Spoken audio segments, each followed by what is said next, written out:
बदलाव की शुरुआत हमेशा एक आवाज से होती है और जब वह आवाज महिलाओं की एकजुटता बन जाए तो बदलाव तय हो जाता है। महदा गांव में जब शराब की दुकान खुलने की तैयारी हुई तब महिलाओं ने अपने परिवार और बच्चों के भविष्य को ध्यान में रखते हुए चुप रहने के बजाय संगठित होने का निर्णय लिया।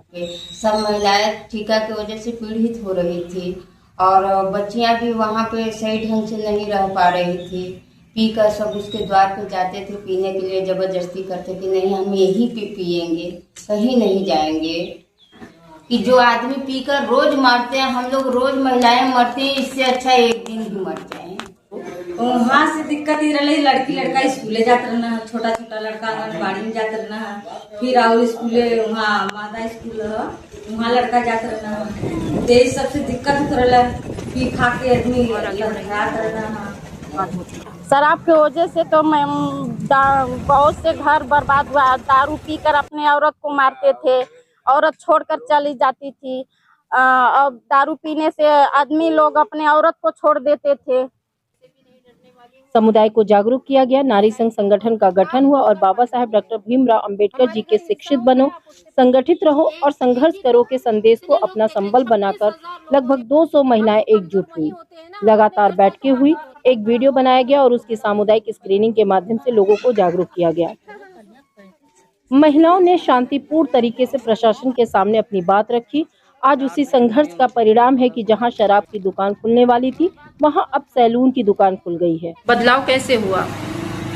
दीदी आप जब आई तब नारी संगठन का मुझे ताकत मिला। आपको देखकर हम लोगों का हौसला बढ़ा कि चलिए दीदी हमारे साथ है। सभी महिलाएं इकट्ठा हुई और संघर्ष करने के लिए तैयार हो गई दीदी। फिर उसके बाद इतनी कड़ी धूप गर्मी में सभी महिलाएं रात दिन वहाँ पे ऐसे बिना खाए पिए ऐसे ही पड़ी रहती थी। बस यही कहती थी ठेका यहाँ नहीं खुलना चाहिए, चाहे रजिस्ट्रेशन हो चाहे कुछ भी हो। उसके बाद दीदी हमने 112 नंबर पर फोन किए, प्रशासन आया, वो भी अच्छा हम लोगों के साथ भूमिका निभाया। बोले चलिए ठीक है देखते हैं, लेकिन इसका रजिस्ट्रेशन हो गया तो खुलेगा ही यहाँ पे ठेका। हम लोगों ने फिर उसके बाद हाथ नहीं माने दीदी। उसके बाद 1076 को फोन किए, वहाँ फोन किए, फिर उसके बाद वहाँ भी कार्रवाई बोली मैम की 2-3 घंटे के बाद होगा। फिर वहाँ वेट किए, फिर उसके बाद डीएम ऑफिस गए, वहाँ पे गए दीदी, वहाँ भी प्रस्ताव डाले, वहाँ पे आए। फिर उसके बाद वहाँ से शायद फोन आया, हम लोगों को नहीं पता है। यहाँ कम से कम 5-6 गाड़ी पुलिस चपी थी। फिर वहाँ से फोन आया, फिर पुलिस 2 गाड़ी आई, उसके बाद सबको लेकर गई, कही चलिए यहाँ ठेका नहीं खुलेगा दीदी। और यहाँ तक आए हम लोग, वहाँ धरना प्रदर्शन किए। फिर उसके बाद रात को सोए भी वहाँ थे ठेका पे कि खुलने न पाए। सभी महिलाएं साथ थी।